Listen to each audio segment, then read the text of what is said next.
Всем привет, друзья! Приветствую вас на канале Алекс 404. Закрывается дверь от ветра, а это значит, что сегодня хорошо ветрено. Ветер сегодня будет юго-западный. Сейчас я поеду на запад, в город Росток, к магазину Глобус. Там будет Фламар, блошиный рынок, и туда я поеду посмотреть в разведку за пластинками виниловыми, которые я собираю, или за компакт-дисками, которые я также собираю. Вот такой вот план. В сумме получится километров, там я уже не помню сколько, 60-65 туда-обратно. С обеда, с часу дня ветер усилится, прямо будет ураган. Там 24 км в час и порывы до 50 км в час. Но я надеюсь, что эти порывы будут уже мне в спину, когда я буду ехать обратно. Вот мой конь, друзья, который участвует во всех видео моих на моем канале. Собственно говоря, что здесь еще добавить? Бюджет у меня 30 евро, которые я вообще не намерен тратить. Максимум я намерен потратить евро 10, не больше, потому что уже что-то как-то я перешагнул все рамки всех бюджетов своих. Вот такой вот расклад, друзья. Что-то по дороге еще вспомню, может, что интересного подрассказать. Ну и поехали. Сейчас буду болтать против встречного ветра. Я заметил, что когда я рассказываю что-то на камеру и встречный ветер такой серьезный, то прямо звук отвратительный, не спасает даже шумозащита на камере. Я все недоумевал, что такое? То нормальный звук одно видео, то какой-то непонятный. А это из-за ветра. Так что не обессудьте, если по дороге туда звук будет так себе, а по дороге обратно уже нормальный. Я тут вспомнил пару тем. Сейчас расскажу. Я затестил новые ветровки. Точнее, одну. Ко второй вообще у меня там претензий нету. Я в нее влюбился. А под это было под вопросом, отправить обратно или оставить. Я вчера ее испробовал, съездил к бабке на вторую работу. На велосипеде, тоже отдельная тема, как это все было, сейчас тоже расскажу. И прямо супер доволен вообще этими ветровками. Они, конечно, не дешевые, от этой вот простенькая, тоненькая, которую вчера испытывал, что-то 59 евро, вторая уже побольше, потолще и с капюшоном 65 евро. Но я их прямо обе оставлю, потому что вот не хватает чего-то такого. Вот сейчас вот ветреная, еду просто в футболке, но взял вот тоненькую ветровочку с собой. И когда ветер начинает продувать, сак отдел и все, вообще супер. От фирмы Вальдуэ. И, конечно, я сделал распаковку этих курток. Когда я пересмотрел эту распаковку, не хватает какой-то информации. Не сказал, как именно эти модели называются. Не показал крупным планом эти названия, состав, цену, где купил, в общем. Просто распаковал и был таков. И сейчас будет то же самое продолжение, часть вторая. Никакой конкретики. Только то, что я ими доволен, короче говоря. И обе оставлю. Мимо нее проезжал, она прямо кидалась. Нифига себе. Где ты? Ну все. След ее исчез. Нифига себе. Такая прямо полноценная змея. А здесь у нас вот болото вот с этой с правой стороны. А это шведы. И она меня увидела и прямо такой фу, в позу стала. Офигеть. Вторую работу и бабку там. Бабка у нас на второй работе, мы ее называем бабка между собой. Я тоже 100 раз рассказывал. И мы у нее подрабатываем вдвоем. Ира по бухгалтерии, я по саду уже лет 8. Ира еще раньше, уже лет 15, наверное. И она вообще молодец, мы ей восхищаемся. ей 78 лет, она просто ходит в платьичках, вообще не собирается стареть, а активная, то есть у нее там ресторан, у нее там помощница такого же возраста, та уже еле на ногах стоит, хотя и тоже там лет 80. Ну как стоит, ну, они вдвоем готовят кушать для гостей, какие-то мармелады варят, какие-то торты выпекают, альте шведы, и мы ею восхищаемся просто. Мне бы ее вот проворство, энергию и энтузиазм, замотивированность в лет 70, это было бы счастье. Как так можно? Она вообще не стареет. 78 лет в коротких платьицах. Офигеть. Выглядит просто шикарно. Ну не про это. Короче, что вчера было? Во-первых, я начал там, ну как обычно, смайлток. Ради приличия. Алекс, как дела? Давно не видела. Да, все нормально. А у вас? И тут началось вот это нытье. Все плохо, цены повышаются, гостей мало. А в то время, как она уже скупила там недвижимости полдеревни рядом, там, я не знаю, что они только не скупили, вот реально. У нее 2 сыновей, у сыновей семьи, они полностью, не работает никто. Ну, что-то они там крутятся, вертятся, но это так, по мелочи. Она полностью на ее содержании. В общем, у нее империя, будь здоров. Дай бог каждому. Но если ты спросишь, как дела, то ты узнаешь, как все плохо. И поэтому я такой: Саша, блин, нахера ты спрашиваешь? Это нельзя делать. Потому что потом это все типа может припомниться, участся, типа, блин, я же тебе говорил, что все плохо, так что поэтому вот не будет повышения зарплаты, тут урежем, там отберем. Поэтому лучше не спрашивать у работодателя, как у него дела. И тогда он тебе не расскажет, как у него на самом деле дела. Я у нее больше и чаще работаю. Сейчас уже не так часто, но в целом. А Ира иногда как бы и мы ездим к ней вдвоем. Я, как правило, езжу на велосипеде в чисто спортивных целях. Потому что выходных всего 2. И сейчас мне после ее работы у нее, я потом никакой. Уже не до велосипедов. Поэтому если... проехаться и надо, и хочется. И приходится к ней ехать не на машине. То есть я мог бы с Ирой на машине, на ее машине, на моей машине. А на велосипеде к ней ехать. Там недалеко, 11 километров, туда-сюда 22. Но мы она платит деньги по 5 евро за каждый наш приезд на бензин, типа Ире и мне. Как правило, даже если она знает, что мы на одной машине приехали, все равно потом дает каждому. Но то, что я на велосипеде иногда к ней езжу, я это как бы не афиширую. Приезжаю весь потный, мокрый. Бабка смотрит с подозрением, недоумение, что я такой мокрый. Но никогда не спрашивает. Я тут вчера приехал, запыхавшийся. Раньше Ира приезжает. О, да он ферюк-то вообще, он на велосипеде ездит быстрее, чем я на машине. Бабка: да. А я думаю, что он такой вспотевший. Я: блин, Ира, какой велосипед? Вообще-то это секрет. Потому что в следующий раз она может законно сказать: ты же на велосипеде едешь, какие деньги на бензин? Ты такой: на то, Ира, спасибо, что спалила контору. Обязательно снять. Непременно. Да, женщина, добрый день. О, встречный ветерок уже ощущаю. Полный рост. Но пока еще пойдет, потому что я за домами. Вот с левой стороны город, с правой залив.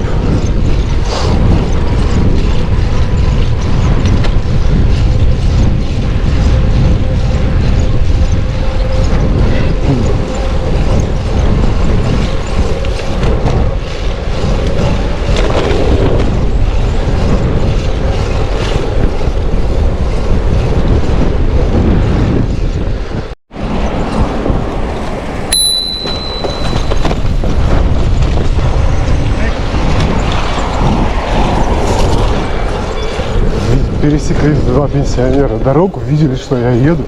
И такие едут дальше вдвоем на всю дорожку. Тра-ля-ля. Морду кирпичом. Произошло, полицай. Ага.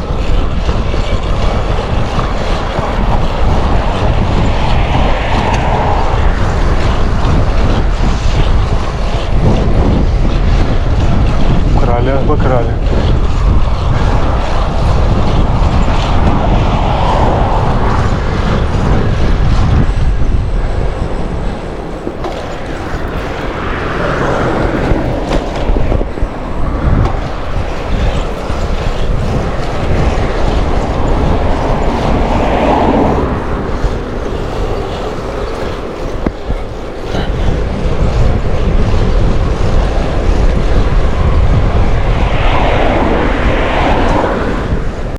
Капец ветер. Когда я еще только выехал из дома, свеж и полон сил, ехать можно. На обратном пути это будет проблематично. Причем поездки все на флагман выглядят все одинаково. Я приезжаю туда и такой, вообще ништяк, вообще не устал. А там начинаю ходить, искать, снимать, бродить, смотреть. Хороших там полчаса, 40 минут, час. И потом покупаю или не покупаю. Сажусь на велосипед и такой, а батарейка села. И ты такой, блин, а сейчас ехать еще 40 километров так-то. Всегда происходит по одному и тому же сценарию. Поездки на флагман. Посмотрим, как будет сегодня. Вот именно после того, как походил там, потому что педали можно их крутить бесконечно. Но стоит спешиться и часик походить, все, капут. Записать что-то, потому что на обратном пути у меня уже не будет ни сил, ни желания что-либо рассказывать. Вчерашний день такой мы распланировали. С утра пойдем поработаем у бабки. Я к ней на велике, там 2 часа интенсивной такой пиздячки. Обратно на велике. Позавчера силовая тренировка, вся неделя вечерних смен, плюс недосып систематически. Так все вчера поднакопилось, подсобралось и такие.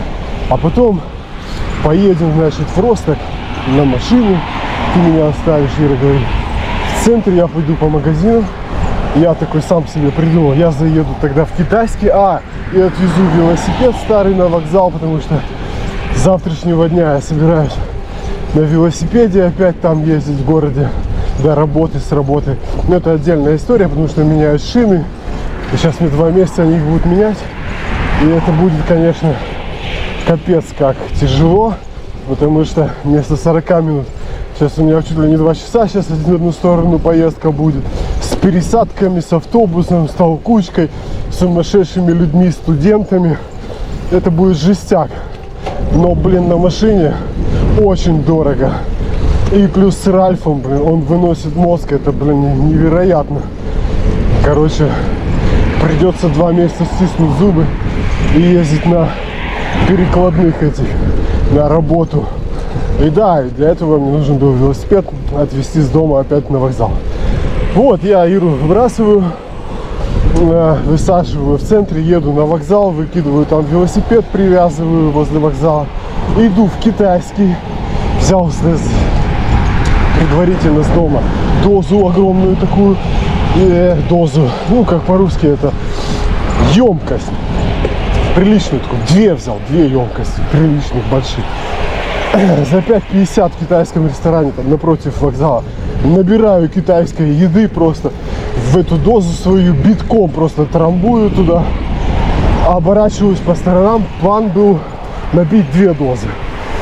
Смотрю, никто не смотрит, в принципе, смотрю, чувак с 2 такими дозами, не знаю, платил он 1 раз или 2 раза. И такой, теоретически, можно было бы эту спрятать в рюкзак. Ну, не спрятать, просто положить, достать новую и набить ее еще раз, 2-ю. Но что-то мне как-то неловко, стыдно стало это делать. Не стал я. Думаю, ладно, не буду жадничать. Все, еду к Ире, пишу, и она приходит на парковку. Мы садимся в багажнике и едим с этой дозы. И такое место проходное, люди все мимо идут. И идут какая-то банда, украинцы, такие по 2, по 3 человека куда-то, мужики только, молодые парни, ну как молодые, 30-40, мимо. И тут трое проходят, и один такой мелкий пиздюк в нашу сторону, смачного пидоры. Ира вообще ничего не понял, я такой, алло. И они дальше идут, то есть он даже не смотрел в нашу сторону, а типа разговор между ними, типа... Он был уверен, что мы немцы, что мы ничего не понимаем. И даже несмотря в нашу сторону, он так между одно другому такой, ночного пидоры. Я такой, алло. И они идут, то есть я успел возмутиться, но они сделали морду кирпичом, пошли дальше. Ира меня сразу за руку, блин, не надо. Короче, я потом, блин, не мог успокоиться еще весь вечер. Что это, блядь, такое, блин? Какого хуя пускают этот колхоз сюда? С них этот колхоз хуй выветришь, блин. Они не работать не хотят. У них благодарности ноль. Если сейчас бы их там пустили в расход на фронте, блин. Нет, их, блядь, сюда забрали, дают им бабки, квартиру. Они, сука, еще немцев пидорами называют. Блядь, гнать всех паршивой метлой, хоть я сам оттуда. Ну, блин, они меня дико раздражают просто. Это просто страна третьего мира, который, блин, хуй ты выветришь с них, блин, выведешь этот колхоз. С каких бы городов они приехали, это всегда вот эти пацаны в сандалях, шлепанцах с этими барсетками, сумочками через плечо, бабы с этими накачанными губами, скулами, блядь, бровями нарисованными. Ёбань это, блядь, они меня бесят. Кто им, блядь, дуром сказал, что это красиво? Да неимоверной силы, блядь, вот это уродство, вот это как рыбы, блядь. Мимика отсутствует. Просто уродство. И они все как под копирку. Мужики как по кирку. Такой вот колхозники. И бабы колхозницы, блядь. Которые думают, что, блядь, если они себе накачают губы и нарисуют брови, они пиздец какие красивые станут. И это они меня раздражают. Они работать не хотят. Учиться не хотят. Язык учить не хотят. Нахер, блядь. Всех обратно. Тех, кто старается, тех пускай оставляют. Кто работу ищет, кто готов работать, а не ждет, что ему, блядь, будут до конца, блядь, жизни подачки эти давать, блядь, будут сидеть на шее у государства. Блин, прям взбесили вчера. Жестко. Благодарности вообще 0. 0,0, блядь. Жлобье, бычье, блядь. И ты с них никогда это не выведешь. Начать рандомно на раздражающие меня темы. Ветер встречный, будет херовый звук. Прошу прощения заранее. Попробую его подкорректировать потом на обработке видео. Но вряд ли что-то путевое получится. Следующая тема, которая меня просто выбесила, это в инстаграме баба. Такая, снимая, значит, телефоном, скрытой камерой, не знаю чем, мужичка какого-то, который ее на пробежке ехал сзади за ней на велосипеде и снимал ее на телефон, ее задницу. И она такая, бля, останавливается, типа, я видела, вы снимали, сотрите, все сотрите, чтобы я видел, ну, на немецком, это немка и немец, чтобы я видела, этот как баран достает Кэнди, телефон, ищет это видео. Понятно, что он в неловкой ситуации абсолютно находит, стирает, и она его при этом еще отчитывает, типа, как вам не стыдно, у вас дети есть. А он ей такой, блядь, так ты одета как шлюха, блин. Ну не так он говорит, а как он мне говорит? Он говорит мягко, типа, что у тебя одежда как приглашение, типа. Ну, то есть это какой-то дядька, у которого там сидит жирная какая-то баба дома, которую, блядь, уже не то, что на которую не встает, а уже видит точно. Он где-то катался на велосипеде, и тут это бегает по парку в каких-то лосинах обтягивающих, где, блядь, все прямо влазит во все дырки прямо сразу.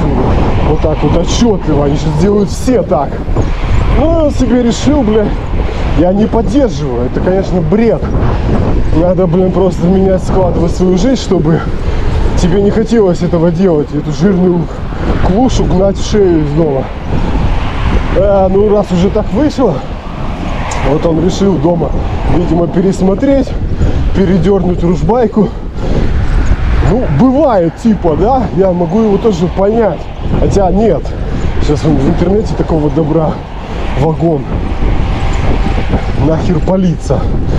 Ну уже ладно, вышло, случилось. Но это, сука, они все так делают, эти, блядь. Они одеваются как шлюхи, ведут себя как шлюхи. И такие, а вы вот смотрите, дрочите со стороны. А вот, блядь, руками трогать не надо. Сука, вы сами виноваты, блядь. Вот реально меня эта позиция, вот это феминизм, это просто с ума сводит, блядь. Ты наделал, блядь, леггинсы эти стрейчевые, что они, блядь, у тебя в жопу залезли, блядь. И типа, блядь, я здесь бегаю, блядь, я на пробежке. Сука, блядь. И потом, блин, удивляются. Как так, блядь, изнасиловали.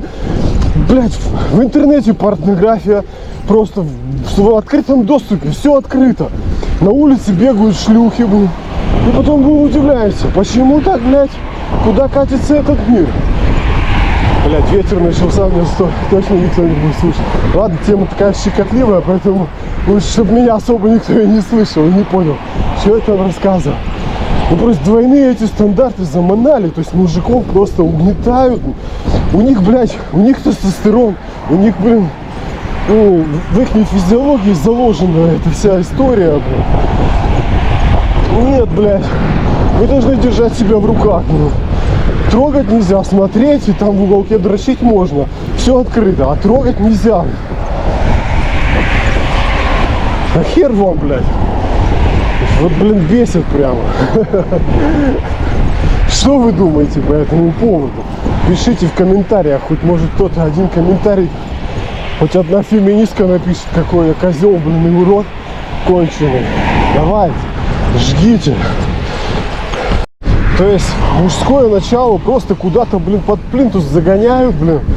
И это КРУ, это общемировая история. У них там стопудово есть план по этому поводу, чтобы европейцы меньше плодились, а за счет вот этих более дешевой силы с арабского мира, которые плодятся и дальше. Вот они, вот у них какой-то план есть, и это обидно, блин, что мужиков вообще в наше время вообще ни в хуй не ставят. Просто какой-то расходный материал, блядь. Посадили этого армяна, защитника мужиков, мужских прав, и начал там Макасяна, Миганяна, Агимасяна. Поняли, толстого. Бля, он правильные вещи говорил. Хватит уже. И причем больше чем уверен, что по этому поводу к нему претензий никаких. Просто у них сейчас такое время, что ты можешь там вещать что угодно. За женщин, за мужиков, за что угодно. Но ты должен типа и ретранслировать политику партии на своих ресурсах. Если ты этого не делаешь, сядь, посиди, подумай. Ну, то есть стопудово, что они вообще ничего против не имеют. Ты хоть что рассказывай, главное, чтобы у тебя была публика. И главное, чтобы ты ретранслировал, блин, повторяюсь, политику партии. И не дай бог там какое-то несогласие не показывал, потому что, ну, не то время, чтобы ее показывать. Понятно. Но я абсолютно не поддерживаю ни войны, ни политику партии. Слава богу, я небольшой блогер, не востребованный блогер, и могу позволить себе говорить, что хочу. А так на их месте представляю, когда ты видишь какую-то несправедливость, а сказать об этом не можешь.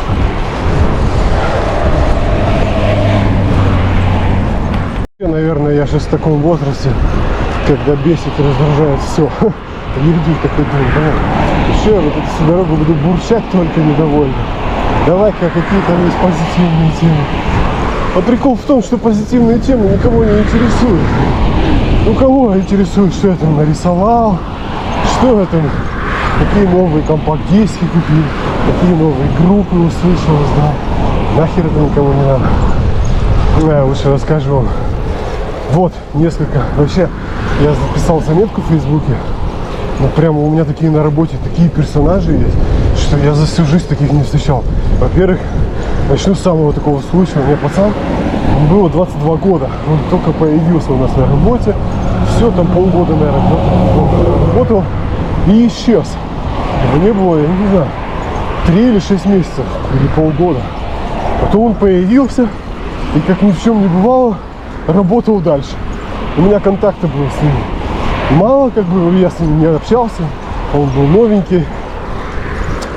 И мне Раф говорит: а ты слышишь, что его типа подрезали там туда-сюда?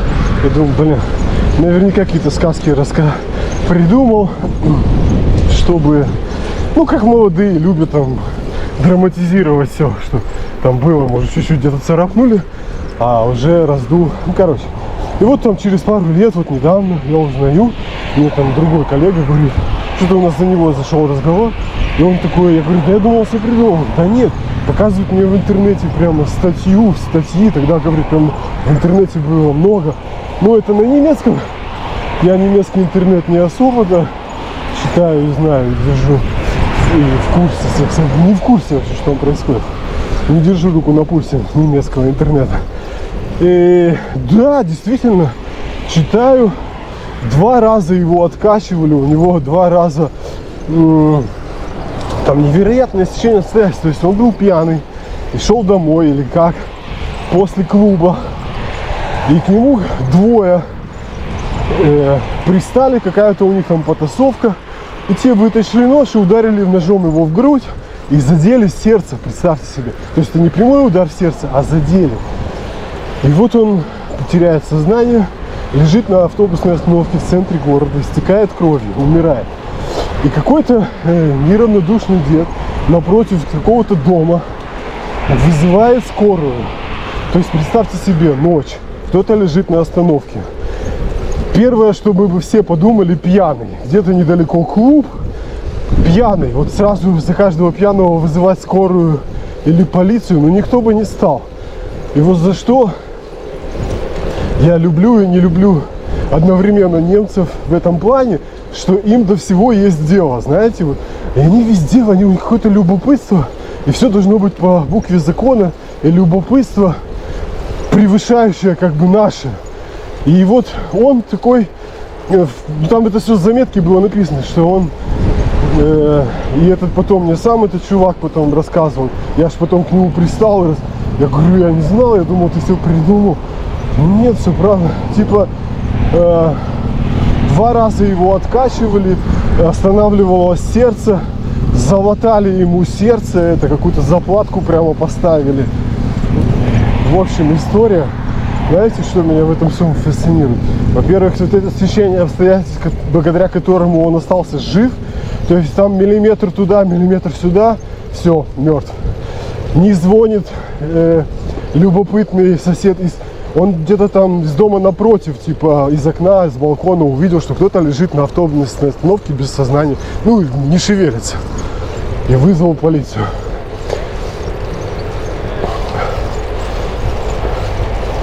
Так, подозрительные, явно не местные. Я снимаю вообще? Да. Короче, и вот еще самое, что вот потом он просто как ни в чем не бывало появляется на работе и работает дальше. Я говорю, тебе вообще можно, там физические нагрузки, все дела? Да. Офигеть. То есть он прошел какую-то реабилитацию, ему поставили вот эти чуваки, приехали на этой машине, что-то искать, что они там ищут. Так, 2 машины даже. Это вообще этих машин работяг с этого, которые рельсы меняют на поезде, которым уехать на работу. Вот так это все выглядит.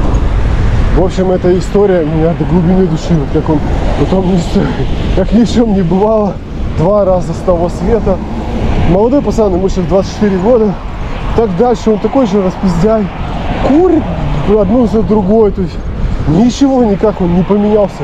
Ни в лице, ни в образе привычек своим, в жизни.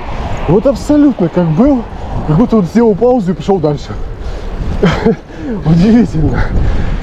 В работе у меня просто, у нас большой коллектив, 60 человек или около того. И вот какие хочешь. От наимерзких, наипротивнейших до просто до каких-то, блин, космических. Космические у меня второй чувак собирается сейчас за свой счет в Новую Зеландию лететь в декабре. И там 2 месяца, или 3 месяца, 2, по-моему. То есть месяц его отпусков, который он собрал за весь год. Потом 1 месяц или еще 2 за свой счет. То есть это тоже минус по деньгам. Он залетит с велосипедом в Новую Зеландию. И там едет по Новой Зеландии, катается. У него нету ни YouTube канала, ничего. В социальных сетях он вообще никак не представлен. И там просто катается. Ему лет уже по сраку, он старше меня. То есть где-то лет 55. Прекрасно выглядит. Увлечен велосипедами, как и я. Уже давно. То есть он Новую Зеландию, это уже полгода, когда-то в молодости, полгода по ней катался. Проехал 7000 километров. И сейчас опять собирается. То есть у него просто деньги все уходят на вот это. Он их собирает и потом едет вот такой вот отпуск своей мечты. И там в свое удовольствие, не чтобы никого-то удивить в соцсетях, какой-то там раскрутить свой канал. Вообще чисто для себя, в одно лицо. Ни семьи, ни детей, ни машины, ничего. Вот. И вот в этом всем мне 2 вещи удивляют. Во-первых, что люди есть такие, которым это интересно. А во-вторых, что вот немцы в этом плане в корне отличаются от нас. То есть он может, они могут. У меня таких случаев, примеров очень много. Абсолютно полностью быть в гармонии с самим собой. То есть ему никто не нужен там, ни какое-то одобрение, ни какая-то семья, какие-то дети, какой-то тыл. Он просто делает свое это удовольствие. И мне это вообще очень непонятно, тяжело, я так не могу. Мне сразу скучно, я привык, что всегда с кем-то, всегда должен быть партнер, женщина. Самому я сам собой, я заскучаю, я загрущу вот просто вот на второй день. А немцы в этом плане годами, десятилетиями живут одни, и вообще их никак не парит. Я пристаю к нему постоянно с этим вопросом, как ты это делаешь? То есть он здесь по Германии катается, путешествует периодически на велосипеде и без велосипеда на поездах. То в тот город поедет, то туда поедет. Всегда, все выходные. Говорю, как ты вообще сам? А что, говорит? Там поболтал, там познакомился. И вот они common сами с собой. Я нет, я так не могу, и меня это удивляет очень в немцах. В плане я им прямо завидую. Вот у меня сейчас концерт намечен. У меня посещение концерта Векана Астроманс в Гамбурге. Когда там 4 октября. Я самому как на концерт поехать? Ну как-то стрёмно, грустно, тоскливо. Не знаю. Стрёмно, вот если описать. Я подписал Эмили, дочку, но учитывая то, с каким со мной на контакте, то есть с нулевым просто, скорее всего, я больше чем уверен, что она никуда не поедет. Я уже купил 2 билета. И вот как бы я думаю, блин, если она не поедет, что делать? А эта музыка специфическая, Иру на это не подпишешь, она на отрез, на отказ не хочет. Кому-то показывать, кому-то предлагать, то есть это станет известно, что она не едет либо за день, либо в тот же день, скорее всего. Либо вообще она даже не будет отвечать, когда я буду, потому что она просто игнорит по всем фронтам. И я буду писать это в WhatsApp, ты едешь, она даже читать не будет. Потому что она, разумеется, она не помнит, какого числа концерт. И, соответственно, в плане общего игнора она даже и пропустит, когда я буду спрашивать уже в день концерта, или она едет. Ну, это мои догадки, возможно, и Дох поедет, потому что все выглядит так, что она просто не хочет со мной общаться, а всякие там активитеты, там типа на концерт, там, на велосипедах на ее территории покататься, то это она не против. Посмотрим. Но я думаю, вот если самому ехать, вообще как и что, стрёмно как-то. Вот в этом плане немцев это вообще никак не парит. Они все, у меня много таких на заводе, на работе, которые просто по концертам, по фестивалям, в кино, в рестораны, сам. И вообще прекрасное настроение. А я тут вижу в Берлине в ноябре Энис Окей группа, тоже такого плана. Тоже билеты буквально 44 евро, недорого. Офигенная группа. Я такой думаю, блин, вот я бы и на них поехал. Но я не знаю, как я справлюсь с концертом в октябре. Смысл ли мне если стоит ли покупать билеты, если я в октябре сам не справлюсь или поеду и буду там грустить. Короче, такая тема. То есть можно было много где, то, что только мне нравится самому делать. Но я не могу не привыкнуть. Я не привыкший так делать. Я не знаю, как это делается. Такие мысли. У меня коллега тоже из этой оперы, но он немного не в себе. Он как бы полностью в себе, но он такой аутист. У него какие-то проблемы там социализации. Он практически не разговаривает, только односложно. Да, нет. Но этот тип, помимо того, что он там тоже собирает пластинки, компакт-диски, видимо, это делают все сумасшедшие. Мне иной раз-то хочется с ним на эту тему поговорить, а разговаривать с ним очень сложно. И вот он помешан на такой тоже тяжелой музыке, но японской. Он вообще помешан на Японии. Он, разумеется, он один, живет один, везде один, лет уже 40. И вот он, представьте, был в Японии 10 раз. Я вот думаю, блин, я в Японию вообще вряд ли когда за всю свою жизнь побываю. Потому что это дорого, потому что это далеко, 13 часов лететь на самолете. Я 3 часа с трудом выдерживаю в самолете. 13 это просто вешалка. А он прямо все бабки туда вкладывает. Все отпуск, он никуда не... Вот они с этим другим чуваком, который в Новой Зеландии, в этом плане похожи. Они экономят весь год, они работают весь год, не берут ни дня отпуска, чтобы потом один раз в году сделать такой серьезный один большой отпуск. Вообще не моя тема, потому что мне как-то грустно целый. Я люблю, чтобы всегда было интересно, весь год было интересно, а не только раз в году. Поэтому я беру по неделе, по 5 дней, там, по 3 дня. Но каждые там пару месяцев отпуск. И там их подгоняю к каким-то датам, когда у нас там тоже фрай на работе. Каким-то праздникам, получается, длинные выходные. В общем, мне надо часто, потому что иначе мне грустно весь год работать дурь, чтобы потом месяц или два просто оторваться. И потом, опять ждать год, когда... То есть ты год не живешь, а ждешь вот этого, что ты месяц в году проживешь так, как ты хочешь. Вообще не мой вариант. Так вот, сейчас он опять летит в Японию через месяц. И вот вы только вдумайтесь, чтобы там посетить 50 концертов там разных групп музыкальных по всей стране. 50 за месяц. То есть, он говорит, иногда, я его как-то разговорил, иногда он будет посещать по 2 концерта в день. Конвейер, просто конвейер. Ну, он аутист, аутисты, они такие, если на чем-то повернуться, съедет у нас у них крышу в сторону чего-то, то они уже прямо туда с головой ныряют, отрицая реальность просто. И вот он прямо, вот представьте себе, я тут на концерт на один, не знаешь, как самому сходить. Это за углом Гамбург, 200 километров, от меня 250. Вообще, на машину сел, приехал, сходил, все. Но я не знаю, как это все будет. Вот одному. А он один в Японию, 13 часов на самолете, чтобы там потом... То есть он уже купил билеты на все концерты, позаказывал в отеле, там везде, все распланировал.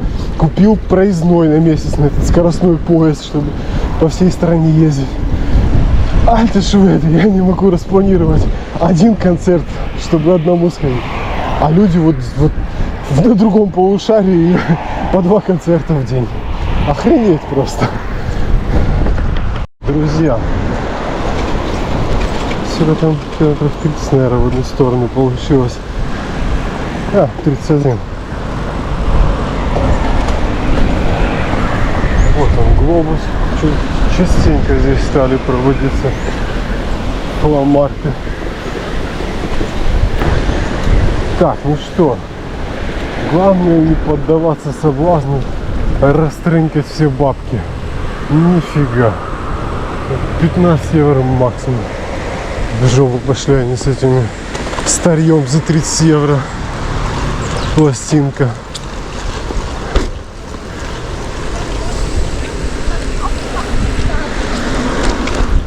Все. Я научился считать деньги. Не раскидывался, сказал Саша. И поехал на формат за старым хламьем.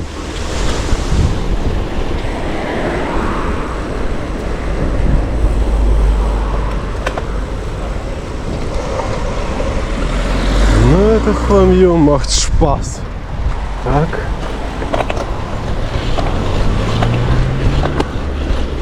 Заезжаем. Вот дядя в вызывающих лосинах.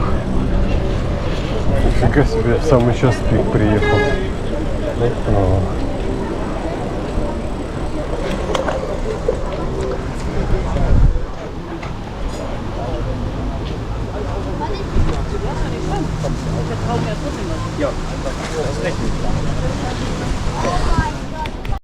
Вот такой блошиный рынок. Вы уже его в моих видео видели не единожды. Продают тут всякую всячину. Ничего не интересно. Кроме они уже собираются. Офигеть. Они уже собираются. Сейчас дождь пойдет. Это я вовремя, не вовремя. Вовремя, потому что они еще не собрались, и не вовремя, потому что они уже начали собираться. Нифига себе. Ой, твой дядьки пластинки были, он собрался. Да ладно. Офигеть, у него пластинки. Ну ладно, они у него все равно дорогие были. Это я подзапоздал.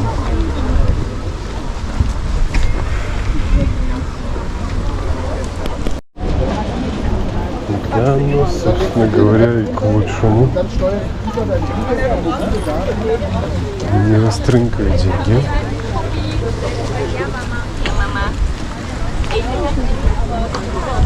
Главное же это что?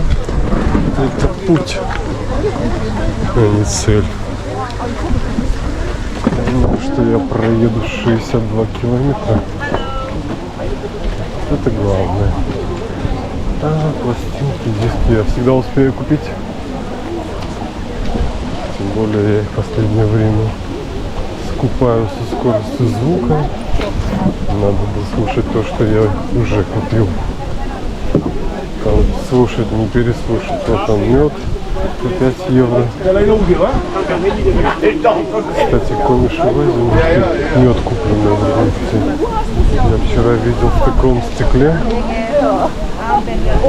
Мед просто в фамиле по такой же самой цене. И вот и дядьки здесь компакт.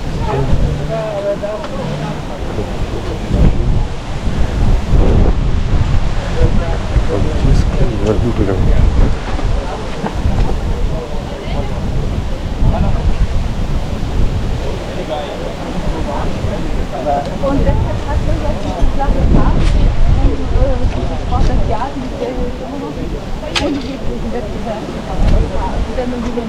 Ja, damit man nur endlich aus dieser dieser Zeit rauskommt. Dann fühlen Sie sich jetzt schon lange. Ja, ja, Quatsch.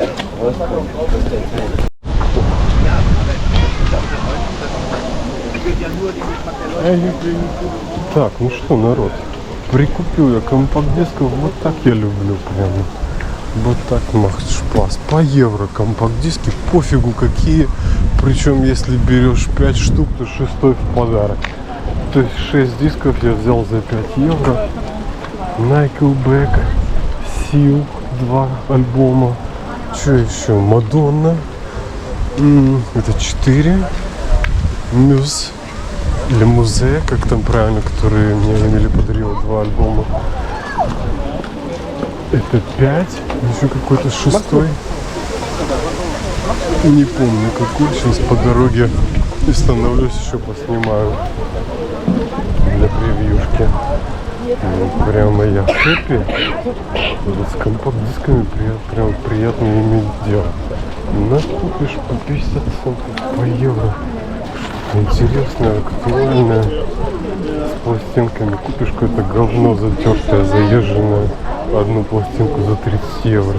Еще им надо торговаться, потому что они хотят 35, как правило. Вообще с теми пластинками жулики. Новые пластинки стоят в магазине 25 евро. У них здесь на фломарте 30-35. Типа первоприз, все дела. А в магазине это все ремастеринг. Короче, я счастлив, уже все расходятся, разбегаются. Боятся дождя, хотя стояло в прогнозе погоды, что дождя не будет. Ветер поднялся, будь здоров. В общем, съездил не зря. Потратил всего 5 евро. Блин, супер, супер. Дядька с хвостом впереди. Продавец пластинок. Интересно, он уже развернулся опять, наши вернулись. Смотрите, как он прям кроссовки прямо на месте своем разложил.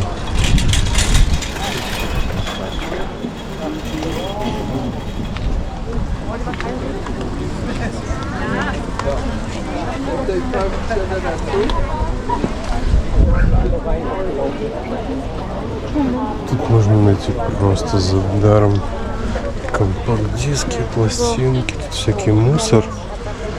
Но иногда можно найти что-то интересное. Даже дождь начинает прокрапывать.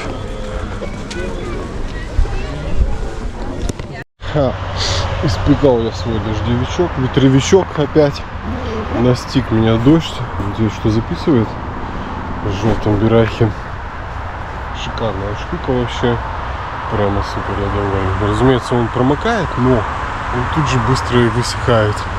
Если дождь заканчивается, он раз и уже через 5 минут опять сухой. В общем, штука супер. Сейчас буду хвастаться своей добычей. Что я добыл? Купил я, значит, 6 компакт-дисков за 5 евро. Это тот случай, когда просто я вот доволен, как и счастлив. Мега, потому что... Что-то меня трещит. Потому что немного денег потратил, 5 и шикарные компакт-диски купил. Это не тот случай, когда немного потратил и купил какое-то барахло, лишь бы чтобы купить.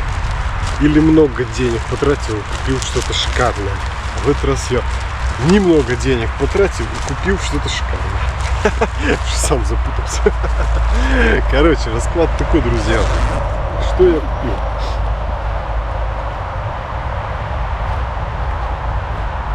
Вот что я купил.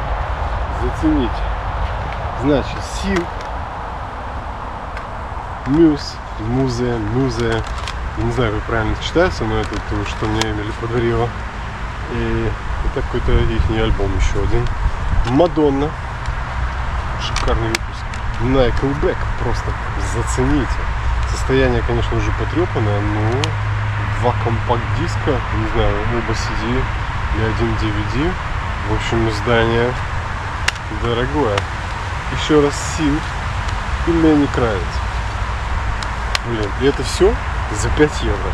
Записывают, нет? Да. Блин, просто бомба. Я просто счастлив. Сейчас ветер в спину.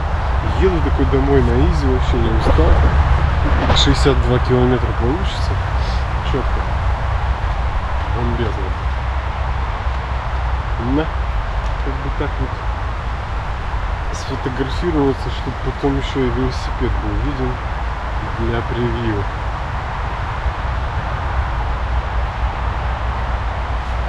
Как-то вот надо.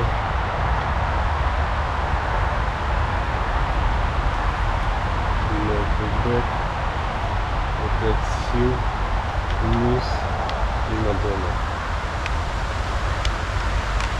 Красавчик. Я красавчик. Теперь то же самое у велосипеда. Цак. Цак.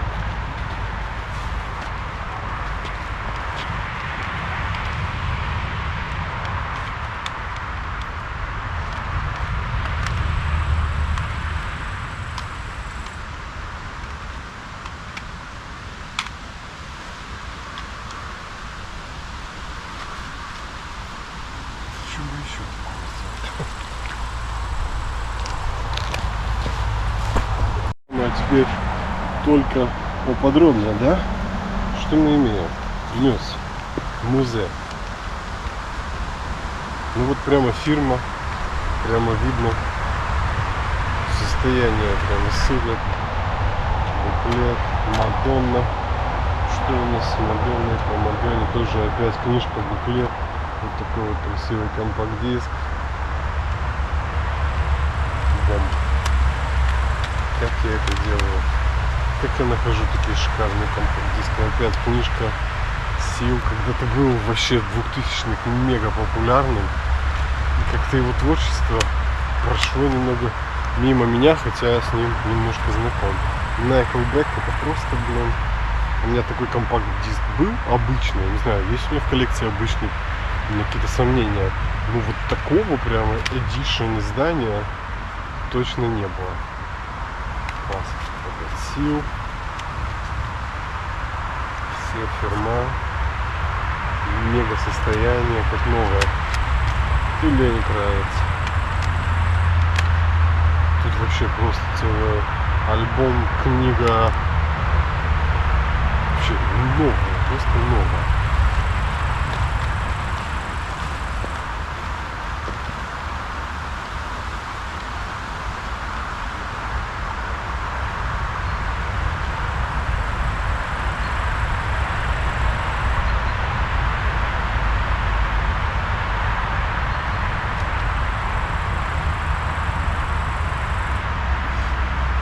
Погнали.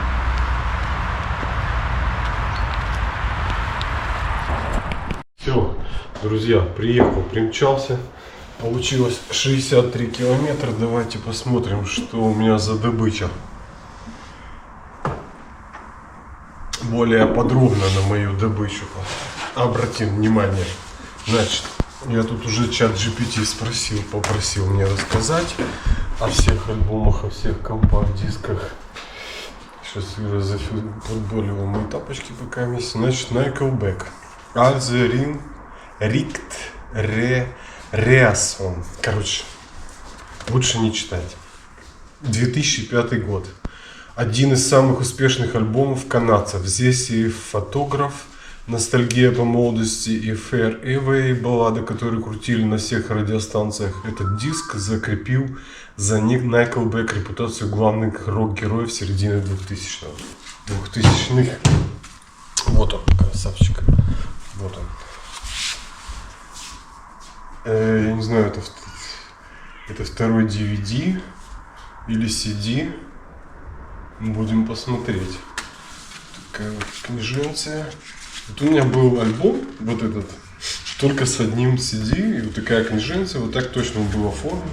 Здесь прямо какое-то специальное издание.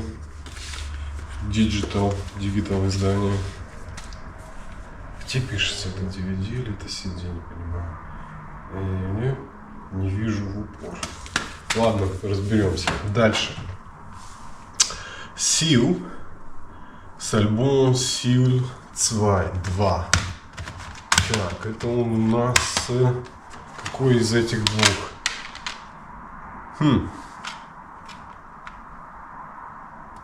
Seal 4, он как-то по номерам. Короче, какой-то из этих альбомов 4, а какой-то 2. Давайте почитаем за 2. Второй альбом британского певца с уникальным голосом. И именно здесь его хит Kiss From Rose, ставший саундтреком к Бэтмен навсегда. Диск смесь соло, попа и электроники. Очень атмосферный и глубокий. Как вы думаете, какой из них 2, а какой 4? Вот как понять? Давайте уже тогда просто я вам оба покажу, а потом будем разбираться. какой 2, а какой 4. Блин, интересно, вообще нигде ни 4, ни 2 не написано.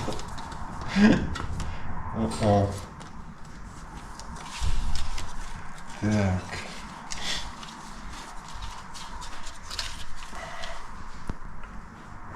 Вот. Так, и вот давайте сразу 4 за 4, что написано. Так, Сил 4, 2003 год, тот был 1994 год, 9 лет разница. Более зрелый, спокойный альбом, где певец уже меньше экспериментирует и больше сосредоточен на мелодиях и голосе. Красивый чувственный диск, в котором много атмосферы для спокойных вечеров. Круто. Круто.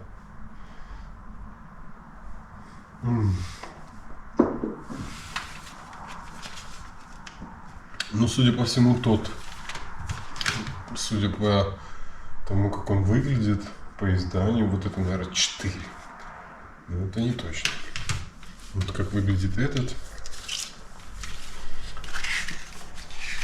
Такое более простое оформление, я бы сказал.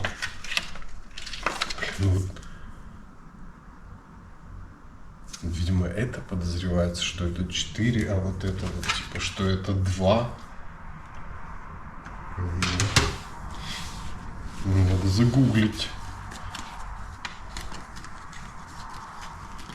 Точнее, мы сейчас спросим по оконцовке ChatGPT еще раз. Отложим в сторонку. Что у нас там еще было? Так. Lenny Kravitz, Greatest Hits. Лучшее. Вот это тоже классно. Lenny Kravitz обожаю. Сборник лучших песен, включая Ira, You Gonna Go Me Way, Flee Away, American Woman. Отличный вариант, чтобы познакомиться с энергией Ленни, где рок, фанк и соул переплетаются максимально естественно. Lenny Kravitz это всегда круто. Книженца такая толстая. Две прям. Нифига себе. Крутое оформление. Бомба. Бомба, друзья. 2023 год. Тысин. Тысин 28.06.2023 год. Только не говорите, что это роспись Lenny Kravitz.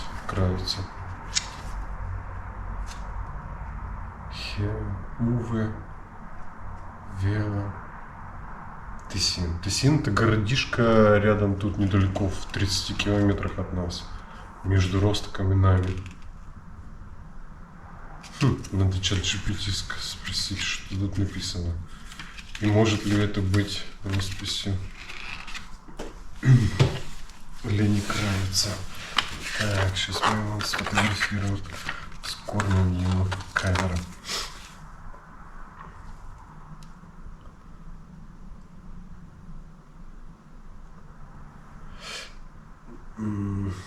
На буклете Lenny Kravitz в компакт-диске, в буклете есть вот такая роспись. Как ты думаешь, чья это роспись и что там написано? Так, тут просто вкладыш такой. Какой-то. Посмотрим, что он там выдаст. Что он нам там выдаст.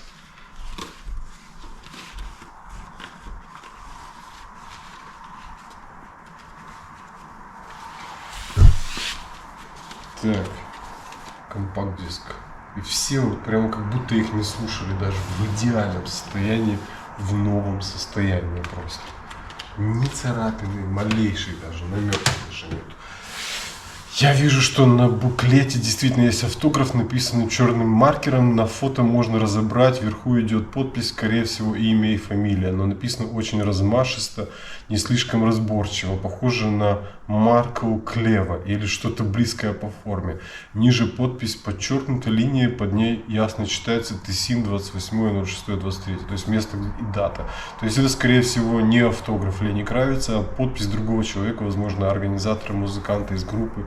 сопровождения или просто знакомого. Почерк у Кравица другой, и его официальная подпись выглядит совсем иначе.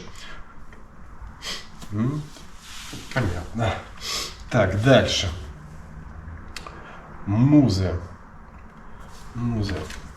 Здесь британцы уходят в сторону симфонического рока и электроники. Хит «Уприпсинг» стал гимном протестов, а трехчастная «Эксогенезис» симфонии показала амбиции музыки как рок-группы мирового уровня.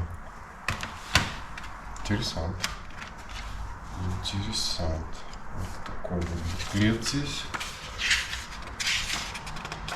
Такой, причем на матовой бумаге, что редко, обычно на глянцевая бумага. Угу.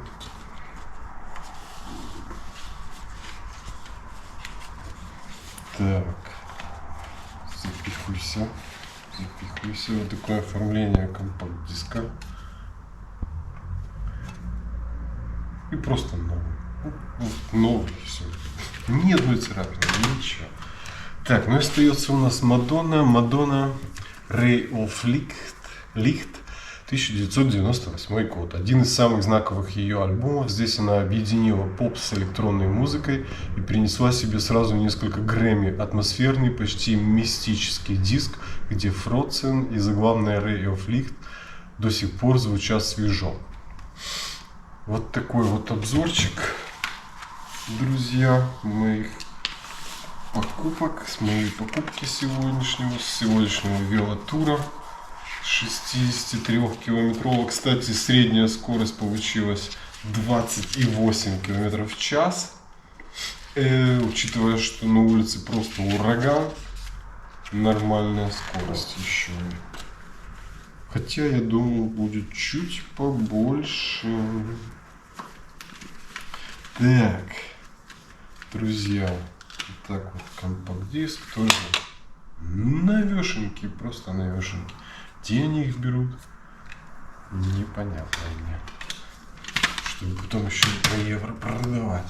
Все, в этой коллекции заметно, как рок, поп и электроника конца 90-х, 2000-х формировали настроение своего времени от мощных гитар Nickelback и Мюза до изысканной чувственности сил и электронной перезагрузки Мадонны. Все, друзья.